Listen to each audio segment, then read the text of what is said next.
Dear students, a very good morning to all. Welcome you all to be a part first English literature class. Again, we are going to discuss Thoughts in a Garden by Andrew Marvell. The poet says that those who toil for military, civic, or poetic honors are crowned only with the leaves of the single tree, whether it is the palm, oak, or bay.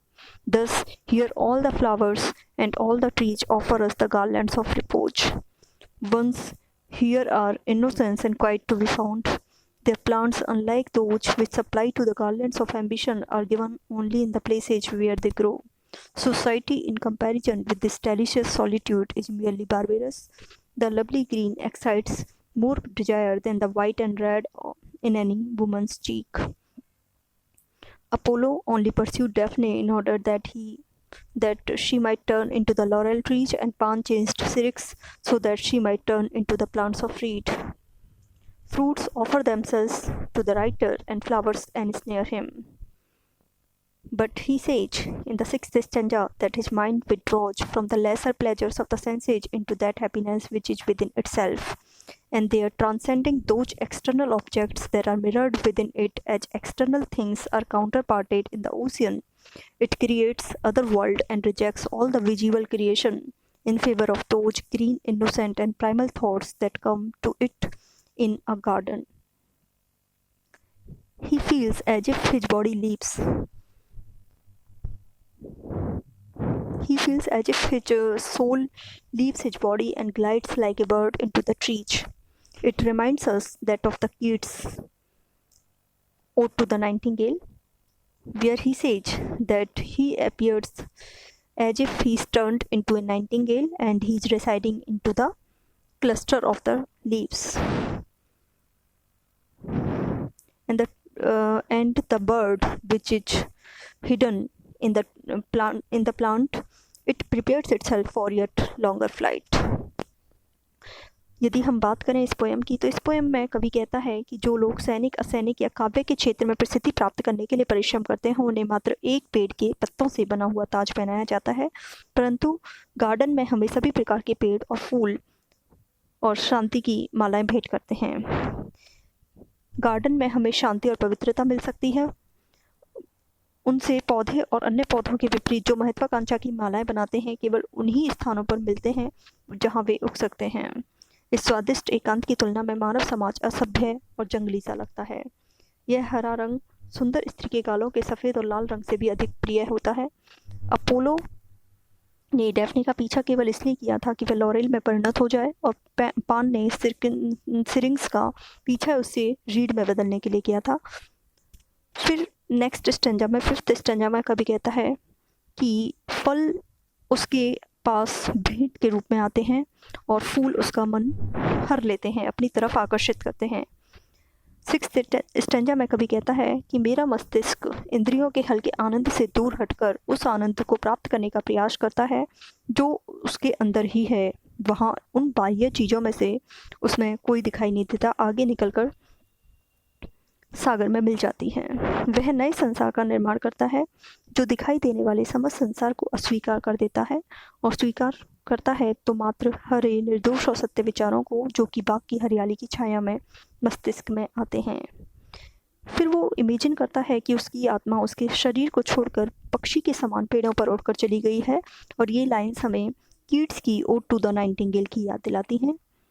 और वहाँ ये उसकी आत्मा ऊंची उड़ान भरने के लिए तैयारी करती है। So now let us come to the next stanza. Such was that happy garden state, while men there walked without a mate, after a place so pure and sweet, what other help could yet be met? But it was beyond a mortal's share to wander solitary there. Two paradises it were in one, to live in paradise alone. So here in these lines, the poet says, such was that happy garden state. Happy garden state, the time when he was away from his body, his soul was away from his body, and he was living in the garden. So the time when Adam lived in the Garden of Eden. He is giving the biblical stanza instance in this line. Such was that happy garden state. He was very much happy when he was living in the form of a bird into the garden, while men there walked without a mate, without a companion, where people used to live without their companions, when there was no one to follow them. After a place so pure and sweet, the garden is very pure as well as it's sweet. What other help could yet we meet? The beauty of nature, the sweetness of the nature, it cannot be compared with anything that we come across, but it was beyond a mortal's share, mortal human being. It is something which is not provided to the human beings. Mortals do not have the privilege to get so much joy and bliss. To wander solitary there, solitary all alone, wander to walk around. Two paradises it were in one, to live in paradise alone. Two paradises, the bliss of the Garden of Eden and the bliss of living in solitude there. These are just like two paradises. And when his soul is residing onto the tree like a bird, the two gardens are meeting over there. So here he says that the golden age of man, when he lived a happy and innocent life, he refers to the happy tale of life in the Garden of Eden, where Adam and Eve were placed by God. Adam lived happily, but this was too good for imperfect man Adam. The trouble entered with the appearance of Eve, the companion, on the scene. Ultimately, Adam was expelled from that happy state. Happiness vanished and misery took its place. It would have been a double blessing if Adam had been allowed to live alone in that paradise. For Marvel, solitude itself is a kind of bliss. To live in the Garden of Eden alone was like having two paradises in one. Such happiness is not for man. The poet feels supremely and indescribably happy as a mortal can ever be. इस पद में कवि मनुष्य के स्वर्णिम युग की कल्पना करता है जब मनुष्य सुखी और दोष रहित जीवन व्यतीत करता था। वे ईडन के गार्डन में उस आनंद में जीवन की ओर संकेत करता है जब वहाँ पर ईश्वर के द्वारा एडम और ईव को बनाया गया था। एडम आनंद से रहता था, परंतु वह अपूर्ण मानव एडम के लिए अति सुख की स्थिति थी। उपवन में ईव के आने के पश्चात मुसीबत प्रारंभ हुई। अंत में एडम का वह आनंदमय जीवन नष्ट हो गया। आनंद के नाश होने के पश्चात उसका स्थान दुख ने ले लिया। यदि उस स्वर्ग में एडम को अकेले रहने दिया जाता तो वह दुगना सुख होता। मार्वेल के लिए एकांत जीवन स्वयं में एक आनंद की स्थिति है। ईडन के उपवन में एकांत में रहना उसके स्वर्ग के आनंद उठाने और रहने के समान है। मनुष्य इस आनंद के योग्य नहीं है।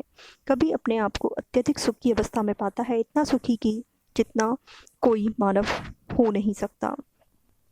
इन पंक्तियों में कभी कहना चाहता है कि जब हम गार्डन में होते हैं तो उसकी जो फील है वो एक गार्डन ऑफ ईडन की तरह है, जहाँ पर हम ब्लिसफुल लाइफ जी सकते हैं, हैप्पी लाइफ जी सकते हैं। लेकिन जैसे ही कोई व्यक्ति हमारे साथ होता है गार्डन में, तो उस पीस को हम कहीं ना कहीं डिस्ट्रॉय कर देते हैं, जिस तरह से ईव के आने पर एडम की मन की जो शांति थी वो भंग हो गई थी।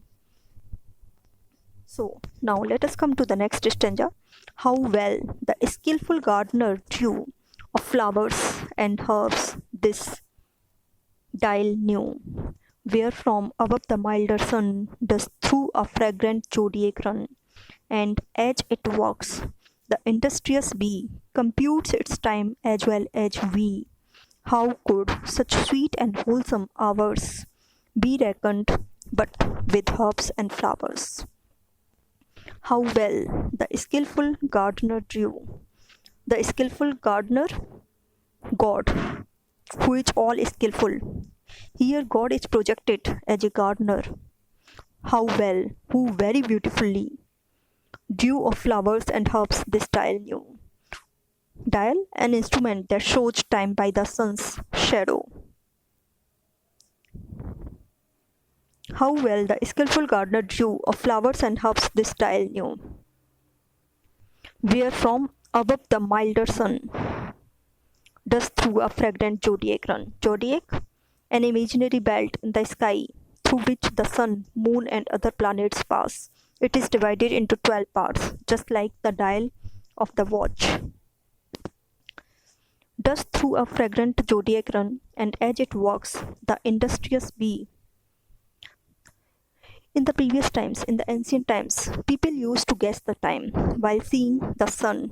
They used to tell what exactly the time is, but now we have to take the help of the watch in order to think about the time.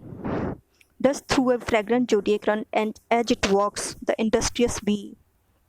The industrious bee, industrious means hard working, bee मधुमक्खी, एक hard working fly जो होती है, B जो होती है, वो शहद इकट्ठा करने के लिए बहुत इधर उधर घूमती है, परिश्रम करती है. Computes its time as well as we. It calculates और estimates its time while it sees the sun. And so also the human beings at certain places, they also consider the time with the help of the sun. How could such sweet and wholesome hours, wholesome, delightful, beneficial, be reckoned but with herbs and flowers? Reckoned, counted. How beautifully we come to know with the help of the flowers and the trees that what is the hour of the time. Herbs and flowers, how well, कितनी अच्छी तरह से. So here the writer says that the garden is just like a clock. It is made of beautiful, sweet smelling flowers. This dial, this clock is made of beautiful and sweet smelling flowers. Only God, who is the most skillful gardener, could create such a world where loveliness reigns from sunrise to sunset. The sun moves through this belt of beauty, making everything more charming than before. The industrious bee, busy in gathering honey, keeps notice of time, regulating its activities by the progress of the sun. And we too, human beings, we cannot utilize the time better than spending it in the garden, enjoying ourselves in nature's beauty. The flower plants, which serve the purpose of a natural clock, the zodiac is created by these herbs and flower plants. This skillful power referred to in this stanza is the ultimate reality which sustains all creation. The reference is to the sundial. Thus the time and seasons can be determined by the growth of the herbs and the flowers and humming of the bees over the blooming flowers. इन पंक्तियों में कवि उपवन की तुलना एक सुंदर बड़ी घड़ी से कर रहा है, जो कि सुंदर मधुर सुगंध वाले फूलों से बनाई गई है. केवल ईश्वर ही, जो कि एक सर्वाधिक कुशल माली है, ऐसे संसार की रचना कर सकता था जहां सूर्योदय से लेकर सूर्यास्त तक सौंदर्य का राज्य रहता है. सौंदर्य के इस संसार में सूर्य चक्कर लगाता है और प्रत्येक चीज को पहले से अधिक आकर्षक बना देता है. जब सनलाइट गिरती है किसी भी चीज़ पर, चाहे वो प्लांट्स हों, चाहे नेचर के और ऑब्जेक्ट्स हों, तो वो और भी ब्यूटीफुल लगते हैं. परिश्रमी मधुमक्खी शहद एकत्रित करती है और समय का ध्यान रखती है और अपने क्रियाकलापों को सूर्य के आधार पर चलाती है.